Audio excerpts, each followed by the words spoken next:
பே ரவீந்திரன், தமிழ்நாடு விவசாயிகள் கூட்டணி. மத்திய அரசு போதுமான நிதிகளை ஒதுக்கி இங்கே விளையக்கூடிய நெல்மணிகளை பாதுகாக்கிறதுக்கான எந்த முகாந்திரத்தையும் செய்யலை, எந்த உதவியும் செய்யலை. அதனால தான் இவ்வளவு பிரச்சனை அப்படிங்கிறாங்க ரவீந்திரநாத் சார். அனைவருக்கும் வணக்கம்.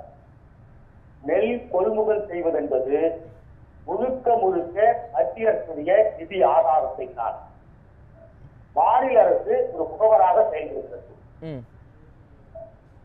நெல் கொள்முதல் செய்வதற்கான முழு நிதி ஆதாரமும் மத்திய அரசு மூலமாகத்தான் செயல்படுத்தப்படுகிறது.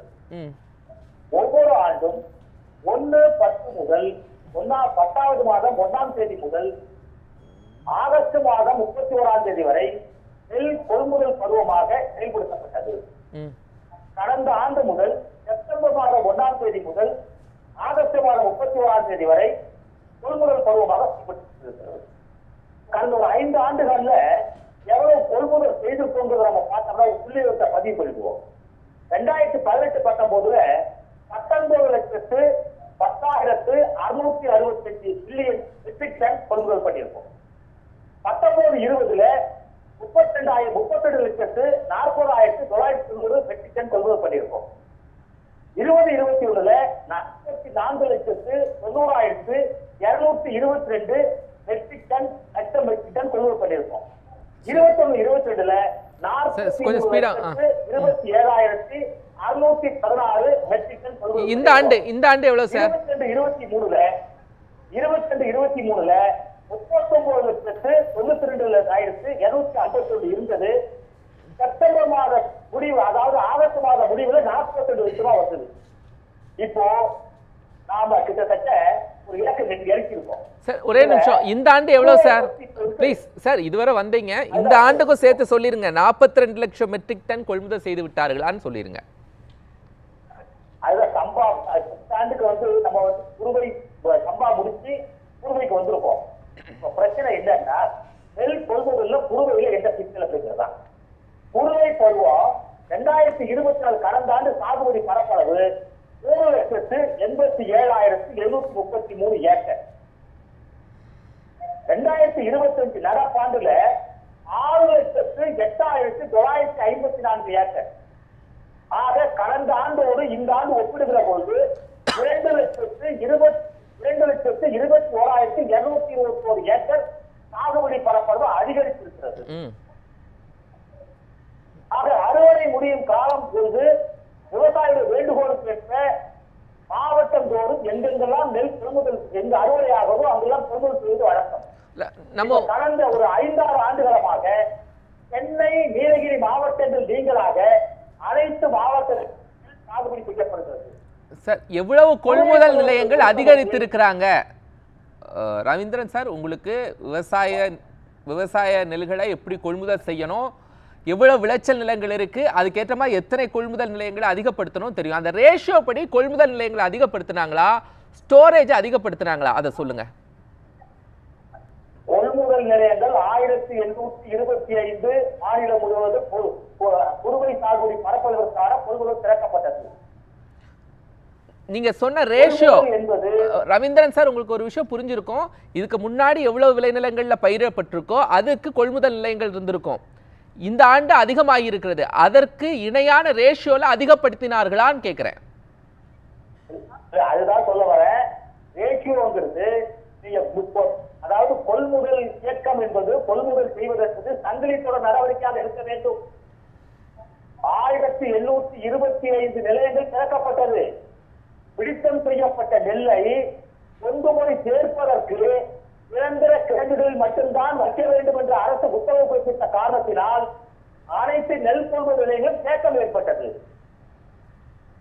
நாங்க சொல்றது, நீங்க நெல்மணிகள் வீணாகிறது என்பதை காரணம் காட்டி திறந்தவெளி கிடங்குகளை அனுமதிக்காமல் போவது தவறு.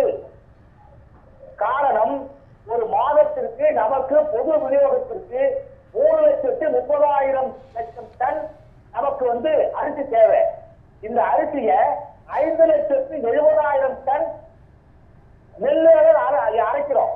ஆக ஆண்டொன்றுக்கு 60 லட்சம் மெட்ரிக் டன் நெல் தேவை என்ற கட்டாயத்துல நம்ம இப்போ 772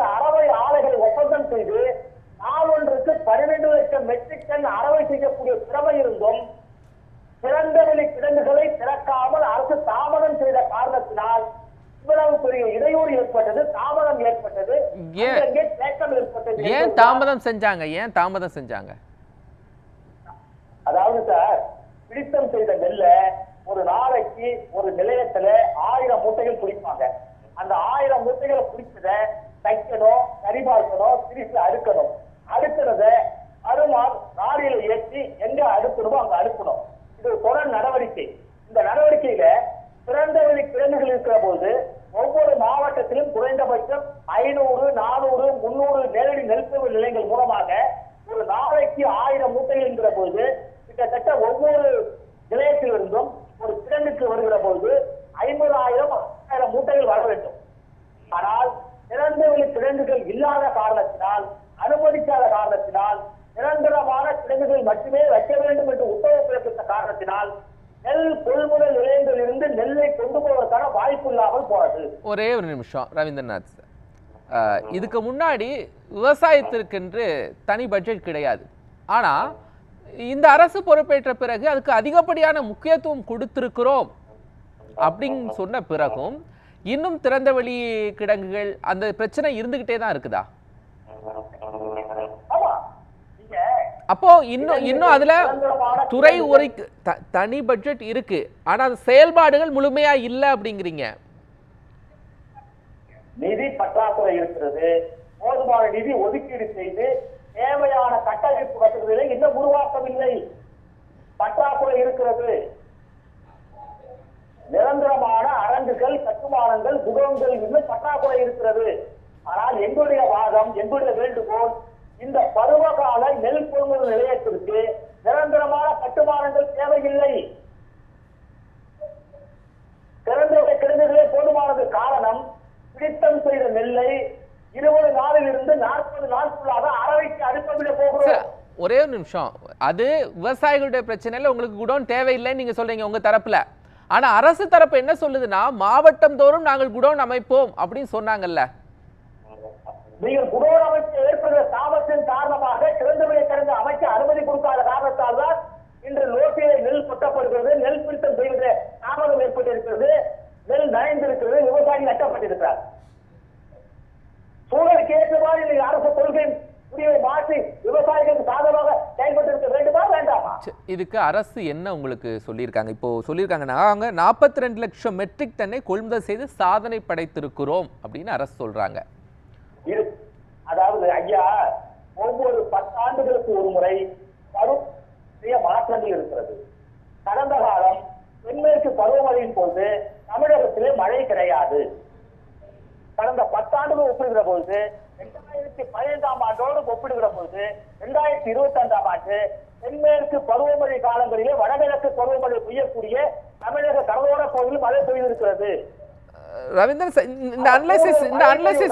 இந்த அனலைசிஸ் அரசுக்கு தெரியும்ல, ஒரு விவசாயியாக ரவீந்திரன் அவர்களுக்கு தெரிந்திருக்கும். என்னெல்லாம் செஞ்சிருக்கணும் முதலமைச்சர் இந்த பிரச்சனையில களத்திற்கு வந்து மக்களுக்கு என்ன சொல்லி இருக்கணும், என்ன ரெமெடி கொடுத்திருக்கணும் நீங்க எதிர்பார்க்கிறீங்க? மாண்புமிகு உணவுத்துறை அமைச்சர் வேளாண் துறையினுடைய சாகுபடி பரப்பளவு 2,21,221 ஏக்கர் கூடியிருக்கிற போது, பிளீஸ் ரவீந்திரன் சார், உங்களுக்கு நேரத்துல ஒரு கேள்வி, அரசு என்ன செஞ்சிருக்கணும், முதலமைச்சர் என்ன செஞ்சிருக்கணும் நீங்க எதிர்பார்க்கிறீங்கன்னு கேக்குறேன்.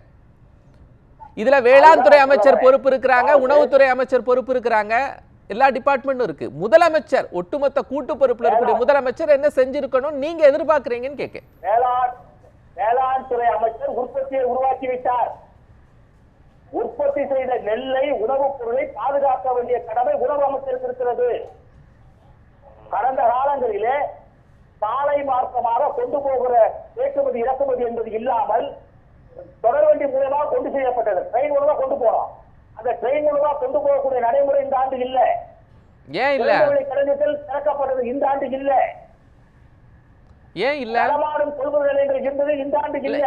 ஏன் இல்ல சார்? ஏன் இல்ல? இது அரசாங்கம் கூட கொள்கை முடிவு எடுத்திருக்காங்க. சரி, நன்றி.